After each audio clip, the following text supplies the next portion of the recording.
আসসালামু আলাইকুম বন্ধুরা। রনি লাইফস্টাইলে সবাইকে স্বাগতম। আরেকটি ভিডিও নিয়ে আপনাদের মাঝে হাজির হলাম। ভর দুপুরে ঘন মেঘের ভেলায় বৃষ্টির হাতছানি। দেখেন এত এত মেঘ করেছে পূবাকাশে, যা কখনো কল্পনাও করা যাবে না। এই কালো মেঘ বর্ষিত হয়, মেঘের গর্জন খুব একটা ভালো না। এই মেঘের বর্ষায় এবং বর্ষার আগমন কিন্তু এই মেঘের দ্বারা শুরু হয়েছে। পুরো এলাকা জুড়ে কিন্তু শুধু মেঘ আর মেঘ। পুরো আকাশে মেঘ ঢেকে গেছে।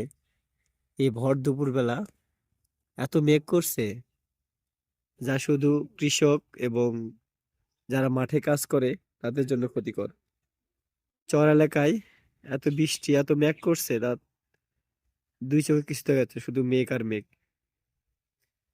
জীবনের সাথে পাল্লা দিয়ে এত বৃষ্টি, এত ঝঞ্ঝা উপেক্ষা করে আমাদের জীবন অতিবাহিত করতে হয়।